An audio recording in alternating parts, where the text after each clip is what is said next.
ಈ ಮುಂಚೆ ನನ್ನನ್ನು ನೀವು ಈ ಥರ ವೇದಿಕೆ ಮೇಲೆ ಹಾಡ್ತಾ ಕೇಳಿಸ್ಕೊಂಡಿರ್ತೀರ.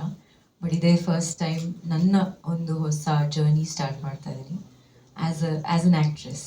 ಸೊ ಆ್ಯಕ್ಟ್ರೆಸ್ ಅಲ್ದಿರ ಮ್ಯೂಸಿಕ್ ಡೈರೆಕ್ಟರ್ ಕೂಡ. ಐ ಕ್ಯಾನ್ ಸೇ ನನ್ನ ಮೊದಲನೇ female who's done both acting and music direction ಅಂತ. ಸೊ ನನಗೆ ತುಂಬ ಖುಷಿ ಕೊಟ್ಟಿದ್ದೇನೆಂದರೆ ರೋಷನ್ ಅವರು ಒಂದು ಫೀಮೇಲ್ಗೆ ಇಷ್ಟೊಂದು ರೆಸ್ಪಾನ್ಸಿಬಿಲಿಟಿ ಕೊಟ್ಟರು. Just not acting but technically ಕೂಡ ನಾನು ತುಂಬ ಇನ್ವಾಲ್ವ್ ಆಗಿದ್ದೀನಿ ಫಿಲಮಲ್ಲಿ. I am one of the co writers also. Pradyumna Narayan ಅನ್ನೋರು ಇನ್ನೊಬ್ಬರು ಕೋ ರೈಟರ್. ಆ್ಯಂಡ್ ಸೆಟ್ಟಲ್ಲಿ ಕೂಡ ನಾನು ಇವರ ಅಸೋಸಿಯೇಟ್ ಡೈರೆಕ್ಟರ್ ಆಗಿದ್ದೆ. ತುಂಬ ಕಲಿಕೆ ಸಿಕ್ತು. ಅಂದರೆ ಒಂದು ಚಿತ್ರ ಹೇಗೆ ಮಾಡ್ತಾರೆ ಅನ್ನೋದನ್ನು ನನಗೆ ಎಸ್ಪೆಷಲಿ ನಿಮಿತ್ತ ಮಾತ್ರ ಒಂದು ಕಲಿಕೆ ಆಗಿತ್ತು. ನನ್ನ ಕ್ಯಾರೆಕ್ಟರ್ ಬಗ್ಗೆ ಹೇಳಬೇಕು ಅಂದರೆ, ನನ್ನ ಕ್ಯಾರೆಕ್ಟರ್ ಕಾಲೇಜ್ ಪಾಸ್ ಔಟ್ ಹುಡುಗಿ, ಬಟ್ ತುಂಬ ಒಂದು ಇಂಟ್ರೋವರ್ಟ್ ಕೈಂಡ್ ಆಫ್ ಹುಡುಗಿ. ನಾನು ಯಾವಾಗಲೂ ಸ್ಮೈಲ್ ಮಾಡ್ತಾ ಇರ್ತೀನಿ, ಆದರೆ ಆ ಕ್ಯಾರೆಕ್ಟರು ಸ್ಮೈಲ್ ಮಾಡಲ್ಲ. She is an introvert. So ಈ ಥರ ಒಂದು ಪಾತ್ರ ಮಾಡೋದಕ್ಕೆ ನನಗೂ ಸ್ವಲ್ಪ ಕಷ್ಟ ಆಯಿತು, ಬಿಕಾಸ್ ಇಟ್ಸ್ ಕಂಪ್ಲೀಟ್ಲಿ ಆಪೋಸಿಟ್. ನನಗಿಂತ ಡಿಫ್ರೆಂಟ್ ಆಗಿತ್ತು ಈ ಕ್ಯಾರೆಕ್ಟರು. ಇಷ್ಟು ವರ್ಷಗಳು ನಾನು ನಮ್ಮ ಇಂಡಸ್ಟ್ರಿನಲ್ಲಿ ಕೆಲಸ ಮಾಡ್ತಾ ಬಂದಿದ್ದೀನಿ ಆ್ಯಸ್ ಎ ಸಿಂಗರ್. ಬಟ್ ಯಾವತ್ತೂ ನಾನು ಆ್ಯಕ್ಟಿಂಗ್ ಮಾಡಬೇಕು ಅಂತ ನನಗೆ ಅನಿಸಿರಲಿಲ್ಲ.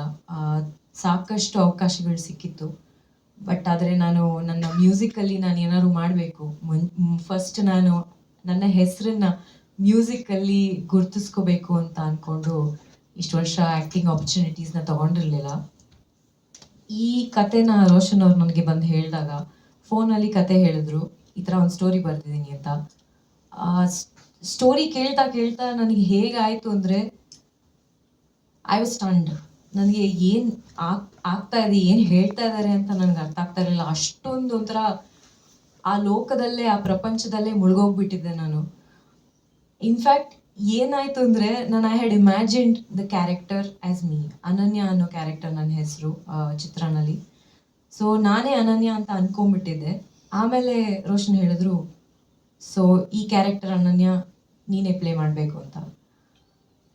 ಅಲ್ಲ, ನೀವು ಹೇಳೋದ್ರಲ್ಲಿ ನಾನು ಆಲ್ರೆಡಿ ಇಮ್ಯಾಜಿನ್ ಮಾಡ್ಕೊಂಡ್ಬಿಟ್ಟಿದ್ದೆ ನಾನೇ ಇದು ಅಂತ. So I was so excited. ಈ ಪಾತ್ರದ ಒಂದು ಏನಂದರೆ, ನನಗೆ ಬರೀ ಒಂದು ಸಪೋರ್ಟಿಂಗ್ ಕ್ಯಾರೆಕ್ಟರ್ ಆಗಿ ಒಂದು ಹೀರೋ ಸೆಂಟ್ರಿಕ್ ಫಿಲಮಲ್ಲಿ ಕೆಲಸ ಮಾಡೋದಕ್ಕೆ ನನ್ನ ಮನಸ್ಸು ಹೋಗ್ತಾ ಇರಲಿಲ್ಲ. Are just come and go ಆ ಥರ ಪಾತ್ರಗಳು ಮಾಡೋಕ್ಕೆ ನನಗೆ ಇಷ್ಟ ಇರಲಿಲ್ಲ. ಬಟ್ ಇವ್ರ ರೈಟಿಂಗಲ್ಲಿ ನಾನೊಬ್ಬಳೇ ಅಂತಲ್ಲ, ಈ ಫಿಲಮಲ್ಲಿರುವಂಥ ಎಲ್ಲ ಫೀಮೇಲ್ ಕ್ಯಾರೆಕ್ಟರ್ಸ್ಗೂ ಅಷ್ಟೇ ಪ್ರಾಮುಖ್ಯತೆ ಇದೆ. And they playing very strong roles. ಅಂದರೆ ಒಂದು ಮೆಸೇಜ್ ಕೊಡುವಂಥ ರೋಲ್ಸು, ಆಮೇಲೆ ವಿಮೆನ್ಗೆ ಒಂದು ನಮಗೂ ಒಂದು ಐಡೆಂಟಿಟಿ ಇದೆ ಅನ್ನೋ ಒಂದು ಕ್ಯಾರೆಕ್ಟರ್ನ ಕೊಟ್ಟಿದ್ದಾರೆ ರೋಷನ್ ಅವರು. ನಾಟ್ ಜಸ್ಟ್ ಮೀ, ಎಲ್ಲ ಕ್ಯಾರೆಕ್ಟರ್ಸೂ. ಇನ್ಫ್ಯಾಕ್ಟ್ ಲಕ್ಷ್ಮೀಕಾಂತ್ ಅವರು ಒಂದು ತುಂಬಾ ಒಳ್ಳೆ ರೋಲ್ ಮಾಡಿದ್ದಾರೆ ಈ ಫಿಲಮಲ್ಲಿ. So thank you so much. And ಅದ್ರ ಜೊತೆ ನನಗೆ ಮ್ಯೂಸಿಕ್ ಡೈರೆಕ್ಷನ್ ಕೂಡ ಮಾಡೋವಂಥ ಒಂದು ಅವಕಾಶ ಕೊಟ್ಟರು.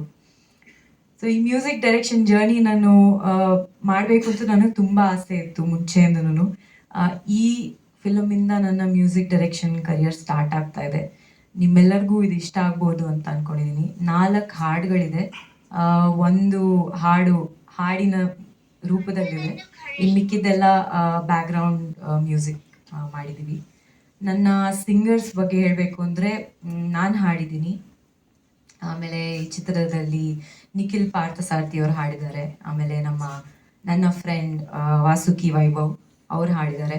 ಸೊ ನಿಮಗೆ ಈ ಹಾಡುಗಳೆಲ್ಲ ಇಷ್ಟ ಆಗುತ್ತೆ ಅಂತ ಅಂದ್ಕೊಂಡಿದ್ದೀನಿ. ಇಷ್ಟು ವರ್ಷ ನನ್ನ ಹಾಡುಗಳನ್ನ ಇಷ್ಟಪಟ್ಟಿದ್ದೀರ.